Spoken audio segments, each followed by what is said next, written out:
السلام علیکم ناظرین آج ہم جس موضوع پر بات کرنے والے ہیں وہ ہے زنا، اور اللہ تعالیٰ نے قرآن مجید میں بھی فرمایا ہے اور زنا کے قریب بھی نہ جاؤ، بے شک وہ بڑی بے حیائی اور برائی کا راستہ ہے۔ ناظرین محترم، کیا آپ جانتے ہیں کہ اس کائنات کے اندر سب سے پہلے کون سے بدبخت شخص نے زنا کی ارتدا کی؟ پیارے دوستو، آج کی اس ویڈیو میں ہم اسی شخصیت کے بارے میں جاننے کی کوشش کریں گے، لہٰذا آپ سب سے گزارش کی جاتی ہے کہ ویڈیو کو آخر تک ضرور دیکھیے۔ دوستو، جب حضرت آدم علیہ السلام اور بی بی حوا نے اللہ تعالیٰ کے حکم کی نافرمانی کرتے ہوئے شجر ممنوعہ کا پھل کھایا تو اللہ پاک نے حضرت آدم علیہ السلام اور بی بی حوا کو زمین پر اتار دیا،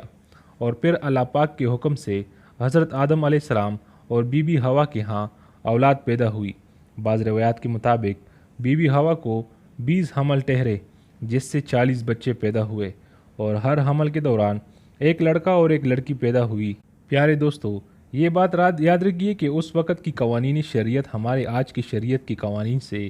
بہت مختلف ہے۔ حضرت آدم علیہ السلام کے زمانے کے اندر ایک حمل سے پیدا ہونے والے لڑکے کی شادی دوسرے حمل کی لڑکی کے ساتھ کر دی جاتی تھی، جبکہ دوسرے حمل کی لڑکی کی شادی پہلے حمل کی لڑکی کے ساتھ کی جاتی تھی، اور ایک حمل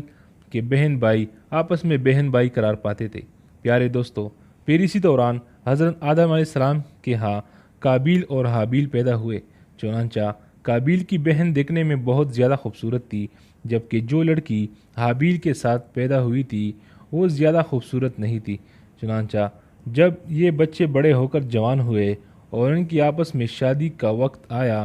تو قابیل نے حابیل کی بہن سے نکاح کرنے سے انکار کر دیا اور کہنے لگا کہ یہ تو بالکل خوبصورت نہیں ہے اور میں اپنی بہن اکلیمہ کے ساتھ ہی نکاح کروں گا۔ ناظرین محترم، یہ معاملہ اس قدر بڑا کہ حضرت آدم علیہ السلام نے حکم دیا کہ دونوں اللہ کی بارگاہ میں اپنی اپنی قربانی پیش کرو۔ چنانچہ جس کی قربانی اللہ تعالیٰ کی بارگاہ میں مقبول ہوئی تو وہی شخص اکلیمہ کے ساتھ شادی کرے گا۔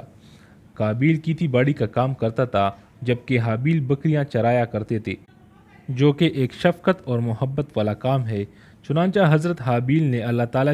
کی بارگاہ میں ایک خوبصورت بکرے کا بچہ پیش کیا، جبکہ قابیل نے ایک ردی گتا اٹھا کر جو کہ اس کی کھیت سے نکلا تھا اسے اللہ تعالیٰ کی بارگاہ کے اندر پیش کیا، اور اس زمانے کے رواج کے مطابق آسمان سے آگ اتری اور اس نے حابیل کی قربانی کو نگل لیا، جس پر قابیل کہنے لگا کہ ضرور میرے باپ حضرت آدم علیہ السلام نے حابیل کے لیے دعا کی ہے، جس کی وجہ سے اس کی قربانی قبول ہوئی ہے۔ ناظرین محترم، پھر اس واقعے کے بعد قابیل نے حابیل کو جان سے مارنے کی دھمکی دی۔ روایات کے اندر آتا ہے کہ حضرت حابیل قابیل سے زیادہ طاقتور تھے، لیکن آپ نے اللہ تعالیٰ کے خوف کی وجہ سے فرمایا کہ اگر تم مجھے قتل کرے گا تو میں تمہاری قتل کرنے کے لیے اپنے ہاتھ نہیں بڑھاؤں گا۔ میں چاہتا ہوں کہ قیامت کے دن تم میرے گناہ کے ساتھ آؤ۔ چنانچہ ایک دن قابیل غصے میں آ کر حضرت قابیل کے سر پر پتھر مار دیتا ہے، جس سے آپ کی موت واقع ہو گئی۔ حضرت حابیل کو قتل کرنے کے بعد قابیل بہت زیادہ پریشان ہوا اور حضرت حابیل کی لاش کو اپنے کندھوں پر اٹھایا اور پھر کئی دن تک مارا مارا پھرتا رہا۔ پھر اللہ تعالیٰ کے حکم سے 2 کوے آئے اور ان دونوں نے قابیل کے سامنے جھگڑا کیا، اور پھر ایک کوے نے دوسرے کوے کو مار دیا، اور پھر اس نے زمین کو ریدنا شروع کر دیا اور مرے ہوئے کوے کو اس کے اندر ڈال کر اس کے اوپر مٹی ڈال دی۔ یہ سب ماجرا جب قابیل نے دیکھا تو افسوس کرنے لگا کہ میں اپنے بھائی کی لاش کو بھی نہ چھپا سکا، اور پھر قابیل نے بھی اسی طرح سے کیا اور حضرت حابیل کی لاش کو زمین کے اندر دفن کر دیا، اور قابیل اپنی بہن اکلیمہ کو لے کر وہاں سے چلا گیا، کیونکہ شیطان مسلسل اس کے پاس آتا رہا اور اس کو اس بات سے ڈراتا تھا کہ تمہارا باپ تمہیں قتل کرے گا، لہٰذا وہ اپنی بہن کو لے کر وہاں سے دور کہیں وادیوں کے اندر بس گیا۔ ناظرین محترم، اس واقعے کے بعد حضرت آدم علیہ السلام بہت زیادہ غمزدہ رہتے تھے اور اللہ تعالیٰ کی بارگاہ میں دعا کیا کرتے تھے کہ اے اللہ پاک، مجھے میرا وارث عطا فرما۔ اور اسی دوران آپ کو حضرت شیس علیہ السلام کی بشارت ملی، اور حضرت شیس علیہ السلام جیسے ہی پیدا ہوئے تو حضرت آدم علیہ السلام نے اس کی تربیت پر خاص توجہ دی اور حضرت شیس علیہ السلام کو تمام معاملات سے آگاہ کیا، اور جب حضرت شیس علیہ السلام جوان ہوئے تو حضرت آدم علیہ السلام نے اپنے بعد ان کو خلیفہ مقرر کیا اور انہیں اس بات کا حکم دیا کہ وہ اپنے بھائی قابیل اور ان کی اولاد سے دور رہے اور مومنین کی اس جماعت کو اس سے دور رکھے۔ اور پھر اس کے بعد حضرت آدم علیہ السلام کے وصال کا وقت قریب آیا تو حضرت آدم علیہ السلام یہی وصیت کرتے ہوئے اس دنیا سے چلے گئے۔ چنانچہ اللہ تعالیٰ کے مقدس فرشتے نازل ہوئے اور انہوں نے حضرت شیس علیہ السلام کو حضرت آدم علیہ السلام کو دفن کرنے کا طریقہ بیان کیا، اور پھر حضرت شیس علیہ السلام نے اسی طرح سے کیا، اور پھر اس کے کچھ عرصے کے بعد آپ کی والدہ اماں حوا بی بی کا بھی وصال ہو گیا۔ ناظرین محترم، اس واقعے کے بعد زنا کی ابتدا ہوئی۔ اس بارے میں بنی اسرائیل کی روایت کے اندر ہمیں یہ ملتا ہے کہ قابیل اور اس کی آل و اولاد ایک وادی کے اندر رہا کرتے تھے، اور ایک دن شیطان ان کے پاس آیا ایک غلام کی صورت میں، اور ایک شخص کے ہاں اجرت پر کام کرنے لگا، اور پھر کچھ عرصہ گزرنے کے بعد اچانک وہ غلام عجیب و غریب کام کرنے لگا اور طرح طرح کے اور نئے نئے لباس تیار کرنے لگا، اور انہیں گانے بجانے کی آلات بھی بنا کر دکھائی، اور ان کو ایسی آوازیں سنائی ان آلات پر جو انہوں نے آج سے پہلے کبھی نہ سنی تھی۔ چنانچہ جو لوگ پہلے ہی حق سے دور تھے